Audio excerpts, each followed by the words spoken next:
This is the wonderful and fierce world of Runeterra. Here the very complex elo system thrives with life. A food chain starting from iron and at the top, the challenger.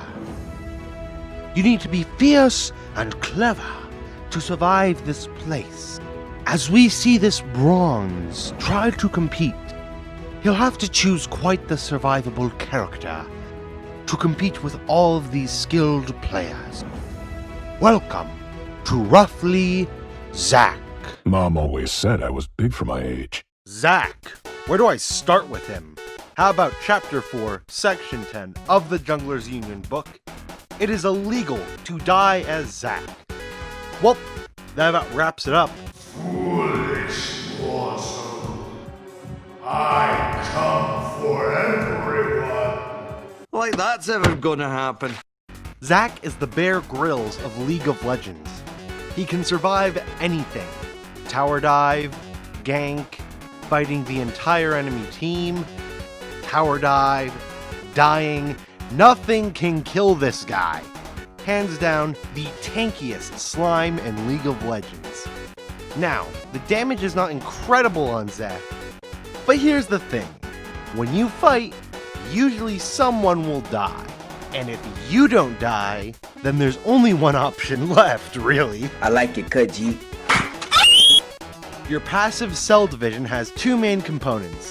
One, every time you hit an enemy with an ability, you shed a small droplet covering 4 flavors of sparkling water, ecto cooler, fruit punch, and survival juice. Drinking it will restore health. This is why you'll never die. The health regen from each drop is just so insane that any damage dealt to you can just be restored with a swig of your gamer girl bathwater. The second part of your passive is that when you get killed, you split up into 4 little amoeba amigos ¿Quieres? that crawl on back to the place where you died. And if they can make it back without being killed, Michael? you revive. To be John? revived, only one has Sarah? to make it. What cruel fate is this? Why was I the only one to survive? Once used up, that part of the passive is put on a cooldown for 300 seconds. So even if you somehow manage to die, you don't die! As well, something to keep in mind with the first part of the passive. With most junglers, you recall when to get low on health, but with ZAC, you don't get low on health. So you really have to remind yourself to call back to buy your items, or else you'll just stay in the jungle forever with your refillable potion and talisman.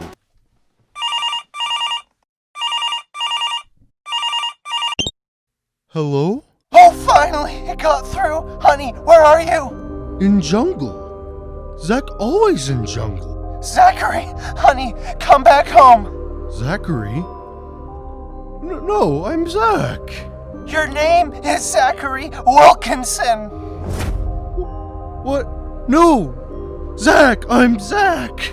You have a family, a wife, and children! Team is family! I'll put them on the phone. Daddy, when are you coming back home? Yes, Daddy, when are you coming back home? I am home. I'm sorry. I gotta go. What? No! Don't leave! Bottom needs gank. I gotta go! No, not again, no!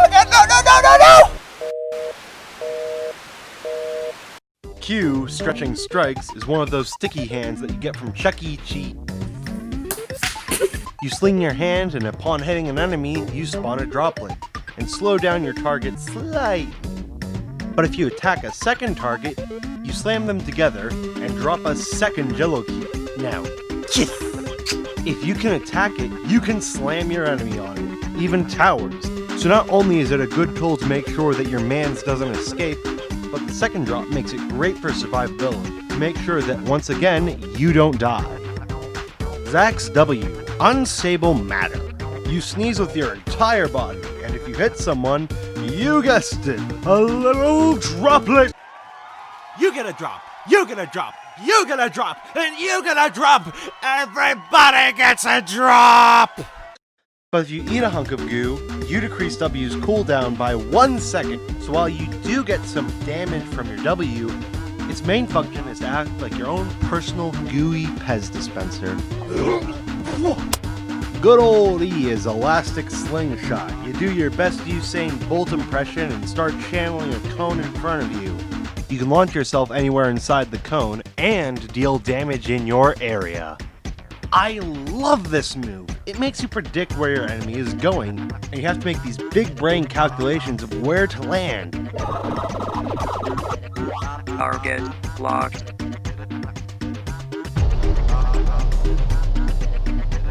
Nothing feels better than having a runaway target and nailing them with your E. As well, with its ability to go over terrain, you can go anywhere. You got your enemy mid laner just chilling, thinking he's just doing a 1v1 when suddenly... Oh yeah! Surprise! Hey guys, how's it going? I'm good, just chilling alright. I'll smell you later. Let's Bounce is your ult, and boy oh boy, has there never been a name that got to the point faster. You start bouncing around like one of those weird yoga balls with handles on them, and you drop that sweet gelatinous mass on every hit. So you can just go straight into the middle of the enemy team and they cannot kill you. Any damage they do to your already massive health bar just doesn't matter because, oh, it's snack time! Don't mind me, enemy team, I'm just snacking alone here. With all this tankiness, you're the deciding factor in team fights. As the enemy team tries to kill you, but you can't die, so they're just hitting their head into a brick wall, while your allies that can actually do damage just go to town on their health bars. So queue up, insta-lock, and get ready to somehow feed a ZAC.